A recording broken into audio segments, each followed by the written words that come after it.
உதவி செய்ய நல்ல மனம் வேண்டும்.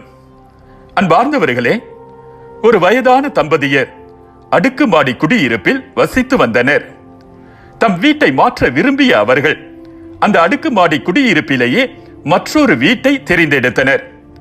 தாங்களாகவே புதிய வீட்டிற்கு பொருட்களை மாற்றிக் கொண்டிருந்தனர். வீட்டு அலமாரியை அவர்கள் மாடிப்படி வழியாக கொண்டு சென்று கொண்டிருந்தனர்.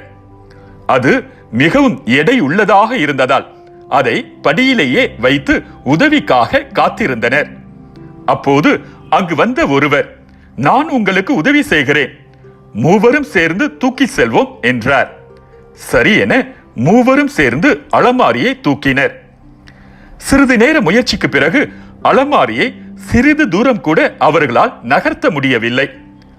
உதவிக்கு வந்தவரை பார்த்து, நாங்கள் அலமாரியை கீழே இறக்கிக் கொண்டிருக்கிறோம், நீங்கள் என்ன செய்கிறீர்கள் என்று கேட்டனர். ஓ, நான் அலமாரியை மேல் நோக்கி அல்லவா தூக்கிக் கொண்டிருக்கிறேன் என்றார் அவர். அன்பார்ந்தவர்களே, நன்மை செய்வதில் மனம் தளராதிருப்போமாக. நாம் தளர்ச்சி அடையாதிருந்தால் தக்க காலத்தில் அறுவடை செய்வோம்.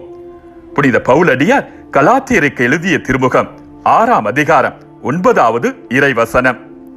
உதவி செய்து பழகியவர்களுக்கு யாரிடமும் உதவி கேட்க மனம் இருப்பதில்லை. உதவி வாங்கி பழகியவர்களுக்கு யாருக்கும் உதவி செய்ய மனம் இருப்பதில்லை.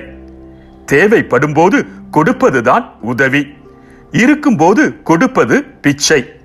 நாம் பிறருக்கு உதவி செய்ய நினைத்தால் உண்மையாகவே உதவி செய்வோம். பெயருக்காக புகழுக்காக செய்யப்படும் உதவி உதவியே அல்ல. மீண்டும் மற்றொரு சிந்தனையோடு உங்களை சந்திக்கும் வரை விடை பெறுகிறேன்.